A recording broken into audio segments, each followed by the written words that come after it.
Hello, everybody. My name is Darcy. And I'm Ramari. This is Tech City Tells. On today's episode, we have Garrett McLeod joining us. He is the Geographic Communications Manager for DOW. So welcome. Howdy. Thank y'all for having me. And he's not only that for DOW, but he's also our former Economic Development Director. So we know Garrett. We've missed him. How's life at DOW? It's great. Just getting my feet wet. It's a lot of change, obviously, from the local government world. Transitioning over to the private sector, but there's a lot of similarities kind of in my role and what I experienced with the city, and I think truly the city of Tech City prepared me fairly well for this transition too. I want to say that. Good. So what was your dream job as a child? Easily, I wanted to be a monster truck driver. I was obsessed as a child. Love it. So my parents would get the pit passes. We'd go down on the floor, look at all the trucks, talk to the guys. That's what I wanted to do. I had no idea that you had to have a bunch of money up front to do that, but Yeah. I thought I was just going to do that, and that was going to be it. Well, and those trucks like break down all the time, or like they lose a wheel all the time. Yes. So you got to have all that kind of money to repair it. Absolutely. And Sponsorships, yeah. all of that. But that was my dream job. Yikes. What was your dream job? Did you have one? We ask everybody, but we don't. My dream job as a kid was to be a lawyer and a vet Nice. Awesome. until we lost our family dog. And then I was like, yeah, I absolutely do not want to be Oh. a veterinarian. Actually, I don't even want a pet ever again. That's gotta Man. be tough. So, yeah. Yeah. Yeah. They're like family. What was Absolutely. yours? I wanted to be an illustrator or do like the animation, like in Finding Nemo and stuff like that. And I was like, oh my gosh, I'm gonna go work for Pixar. I'm gonna have like this crazy cool office like you see them have. And then that just takes a lot, a lot of schooling. like schooling and computer skills and things like that. And so I was like, yeah, well, I'm still doing something creative, but that was my dream job. I like that. Mhm. Both very productive for y'all as children. That Yeah. shows a lot of maturity. You're like, I'm gonna drive a monster Yeah. truck. I'm gonna squish stuff. Awesome. So elaborate with us or for us on what your title actually means. Geographic Communications Manager. What do you do? Absolutely. So I'm in charge of all of the public affairs issues. I manage all of those for the Houston Hub and Seadrift operations. So the Houston Hub is DOW's operations within the Houston area. It includes our Deer Park operations, our Okay. LaPorte operations, Bayport, and then operations here in Texas City, and then Seadrift, which is down there in Victoria, about 3 hours away. Okay. And that's a separate site as well. And so that includes connecting with our local governments, our school districts, our near neighbors, folks that may live in and around the refining complex, maintaining our corporate volunteerism within the communities, and then ensuring that DOW is contributing strategically within the communities as well. So that could be funding for certain education foundations, sponsoring events, those types of things. Right. Yes, ma'am. And I think y'all are gonna come out for Touch a Truck, right? Yes. For us. Yes, ma'am. Absolutely. Good It's a great deal. event. We're looking forward to that. We are as There'll be a well. monster I truck was there going to say, is too. there going to be a monster There's truck? gonna be a monster truck there. So Perfect. Garrett will be happy. Absolutely. You could relive a little piece of your childhood. There you go. Yes. Good. So I know not only a new job, but some other new things headed your way. Can you explain what I'm talking about? Hitting that? Oh yeah. I know. So Some exciting news. on the 5th of this month, I proposed to my girlfriend, Mackenzie Johnson, Bow, bow, bow. also another Texas City native. And what's funny about that is that we actually grew up in the same neighborhood, give or take 7 houses away from each I other. didn't know that. Yes, ma'am. Were you guys Aw. friends? I wouldn't say that we were close. I just knew her as that little girl that had a scooter that just scooted around the neighborhood. Nice. But our parents went to high school together, so our families knew each other very well. Her older brother was actually a year older than me, so we knew the family well. And it was just one of those things where we kind of just reconnected later in life, and Right. thank God for it every day. So I'm very Yes. excited about it. Oh, congratulations. Congratulations, Garrett How and exciting. Mackenzie. I Thank you, know. thank you. Yes. So you're Texas City born and raised? Yes, ma'am, absolutely. So I grew up in Goddard Park off of 18th Street, so back behind M&M. Okay. Grew up over there, and both my parents were actually born and raised in Tech City as well. So that's exciting just to kind of see that growth and the family history that comes with that. obviously cousins and uncles and aunts and everything. And, Right. and so this town's very near and dear to us. And it was a great place to grow up. And I Mhm. know you can Oh second yeah, that. absolutely, absolutely. A lot of fun, youth sports, all of that. I mean, the city just had everything you wanted. Right. And it was just that ideal quintessential childhood place that you wanted your kids to grow up. So Speaking of childhood, what did you think the plants here made when you were little? And I'll tell you what I thought the plants made. I mean, I had a very low idea of what our plants produce. My father worked in the refineries, worked at Valero, so I understood that he produced the gasoline that we put in our cars, but obviously it's not as simplistic as that. Right. Right. But I had an idea that whenever Mom went to go put gas in her SUV, I'm like, my dad just produced Right. that. You know, I had that level of idea. What about you? More than me. And my mom worked at the refineries too, but Okay. she was a project manager, so Awesome. I didn't know exactly what all she did. But I thought we made clouds here in Texas City because you see the steam coming up and it just connected to the sky. So I'm like, oh my gosh, Texas City, we make clouds. We produce clouds. We make clouds. Yeah. So I just had to ask, see if you had any other ideas. Well, speaking of like the youth, does DOW go into the school districts or organizations to explain what it is that they do or give back? Educate younger people. Educate kids that we don't produce clouds. Absolutely, yes. So we do participate in STEM days for school districts, and then we also support our local school districts through education foundations, special events like that. We provide various teacher grants to schools, and then we do have demonstrations that we can bring in if a school district requests it, or if we deem a partnership can work out for the both of us. We can absolutely do those types of things to kind of educate and then obviously inspire that next generation to look at STEM specifically as a field to be interested in and ultimately maybe seek a future career in. That's amazing. What does a typical day look like for you? So it's unique for me because I'm a remote worker. That's not something that I had ever done. So that's kind of a unique piece in my role. But I do travel throughout the week to my various sites or for events, community events, maybe in the evening, throughout the day, those different types of things. So I build my schedule around those, and then also internal and external meetings, possibly through Microsoft Teams, those types of things. So it's a series of tasks that I'm building throughout my day if I'm at the house, trying to maintain that tight schedule, maintaining my deadlines, those sorts of things. Making sure that I'm still connecting with my site leadership teams, even though I'm virtual, and then making that point to go into the refinery to make sure that I'm keeping up with my internal communications behind the gate, and then also going out, meeting with elected officials or meeting with the school districts or our community advisory councils like we have here in Texas City, Right. the organization that Jose Boix kind of heads up. And so those different types of things I'm constantly participating in because that's just what the role deems necessary, right? Yes. So it's really building around those things and then ensuring that I'm keeping deadlines for presentations, talking points, those sorts of things. So Very busy. Yes. So what do you do in your downtime or for fun? it depends on what time of year. Okay. So we're coming into dove season. Obviously, that is a big priority for me. Love to dove hunt. My father You and said I. dove and I jumped to like Valentine's Day. Oh no! Oh no. Yeah. Okay. No, ma'am. Okay. Dove hunting. My Got it. father and I love doing it. So we'll be going up to south of Waco is where our lease is, and we'll go dove hunting up there on the weekends. Maybe tie some fishing into that. There's some great fishing up that way. And then obviously Aggie football season is so important to me. And so I try to Oh make yes. a carve Yeah. out. So go to those games, reconnect with friends, family, and all that. And my folks now live in Bryan College Station, so I've got a kind of easy in Yeah. over there to Aggie land. Yeah. That's a nice city too. It is. It is. It's a great town. I'm a little biased, but Yeah. you know. I can imagine. Okay, Garrett, how big is your team?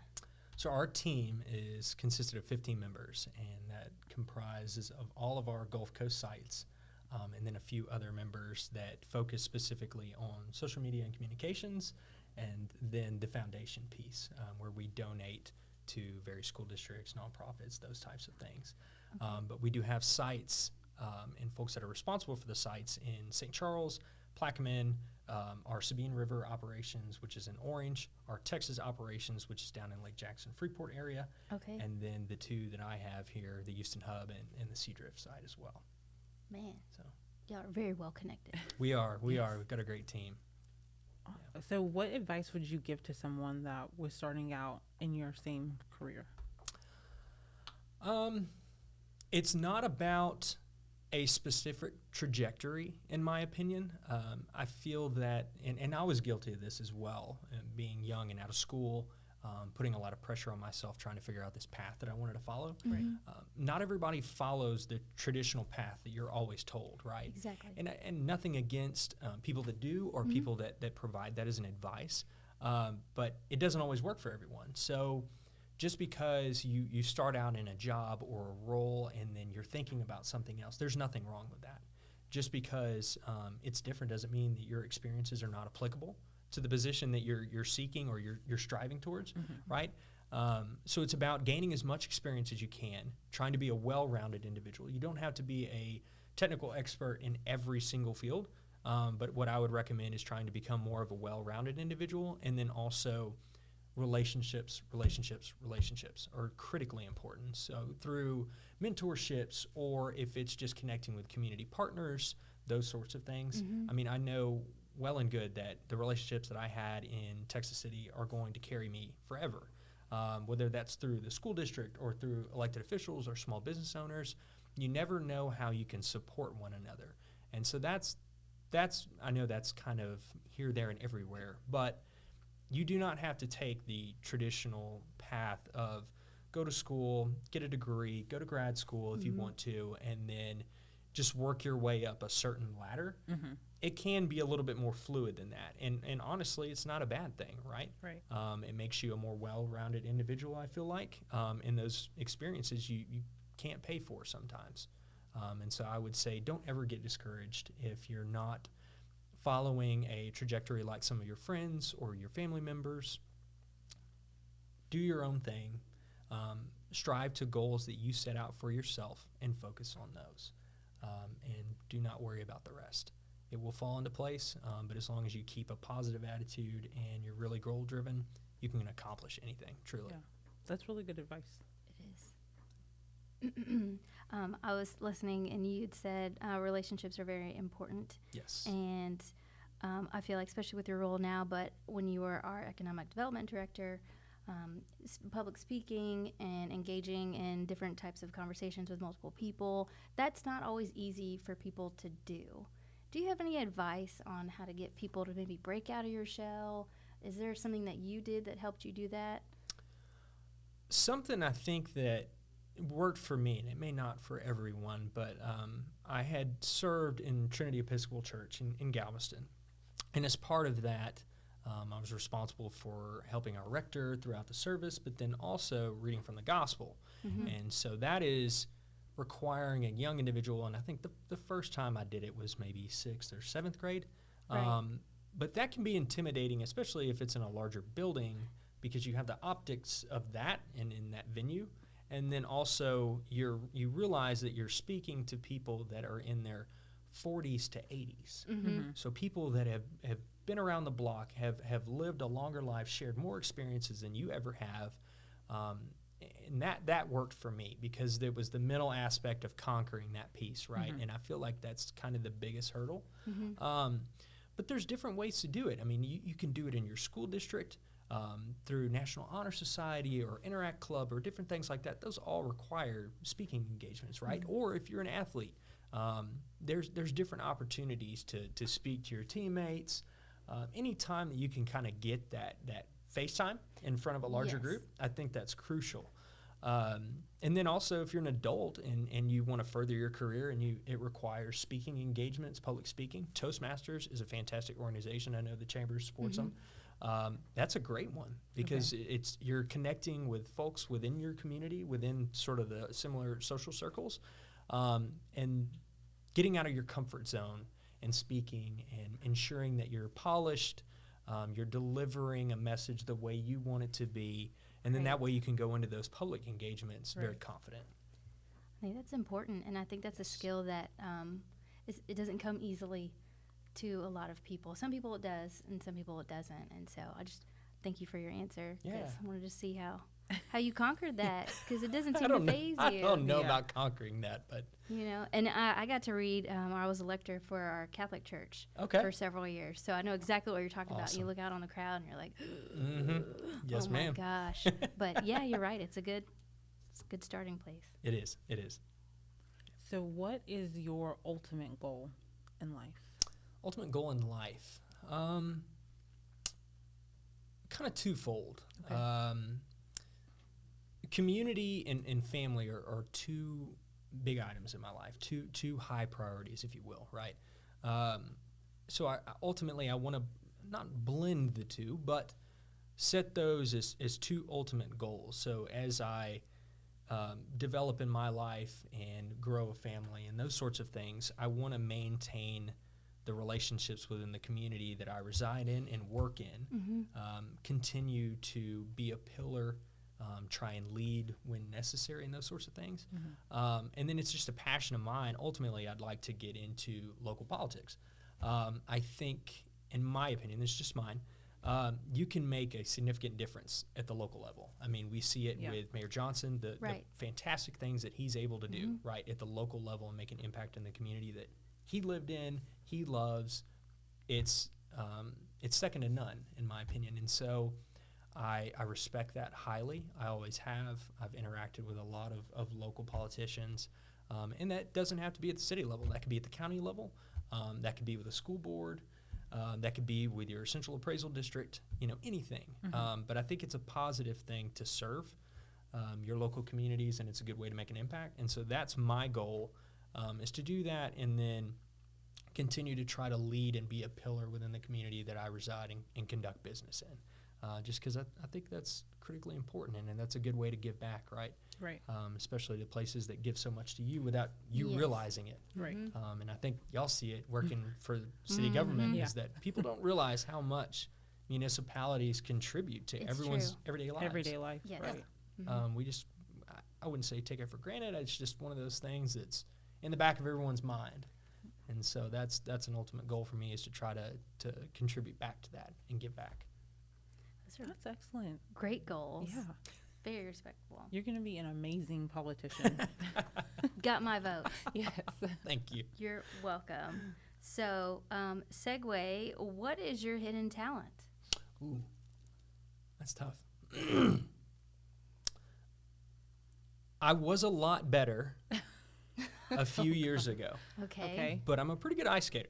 What? Yes, not Blades of Glory type talent, Okay. but I can I would blade. not have a little guessed bit. that. Me neither. I did not think you were saying that. So I thought took you a were gonna say like class. singer or something. Oh no, ma'am, I'm a terrible singer. Okay. Awful at that. You're like, I play the piano. No, I struggle with some instruments. Some I can get the hang of. I'm trying guitar again, and so I'm trying to get back into that. But never have been musically inclined. My grandmother was, God bless her, but I just never got that. And so it was just one of these things. I was at A&M, and I had to have a couple of PE credits, right? Okay. Yeah. And I was That like, makes "You know what? sense. Ice skating sounds awesome. Like, because you think about it, you go to these big Christmas Yeah. displays, they've always got an ice rink, Yes. right? And I was tired of going there and holding onto the wall. Right. I was tired of falling down. And so, you Right. know what? I'm going to do this. And then, hey, if I just get good enough or something, I always thought, maybe I can Yeah. get into like junior hockey or something like that. Well, that never happened. But got into ice skating, loved it. And so anytime like I go to a Christmas display or something like that with my family, You or I'm just like show out. dragging Mackenzie, like, let's go, let's get on the rink. Yeah. Yeah. Man, if they'd offered that at my school, I would have taken it. I took karate, and I forgot everything I learned. Oh, wow. So, but That's pretty cool, I though. know. I needed, like you said, like a PE kind of thing. I took Yeah. karate, and I took, see, I already forgot it. What's it? Pickleball? No, not pickleball. You're in the, oh my gosh, Karen, help me out. Where you at? She was my roommate. I was like, who's What is Karen? that? You're in like the tiny Racquetball. racquetball. Racquetball. Good God, Yep. you're in your Yep. little tiny Yep. little space. That's what I Okay. did. Well, I took walking as my Ooh. PE. Well, how was Nice. that, though? Because I've heard mixed things. Like, it's actually more challenging than what No, it people- really is more challenging than people think, because you have to do like these timed walks, and your heart rate and distance have to match like a certain kind of time, and you have to do it a certain number of times a week Oh, and wow. then take those screenshots and turn them in. Gosh. But I was in amazing shape after it was over. I bet. Like, I'm sure it was you were. really Yeah, good. yeah. That's awesome. Man. Well, Yeah. Garrett, I what would a pleasure recommend it. having you here. Thank you so y'all. much for joining us. I greatly appreciate it. Y'all are fantastic hosts. Thank you. We are very happy to have you back, even if it's just for a moment. So thank you again to Mr. Garrett McLeod with DOW. We would like to thank the City of Texas City for sponsoring this podcast. You can view us every Wednesday on the city's Facebook page, YouTube channel, or website, and anywhere podcasts are streamed. If you have a recommendation for a small business owner, entrepreneur, or someone doing amazing work in the city, please recommend them in the comments below. Bye. Bye.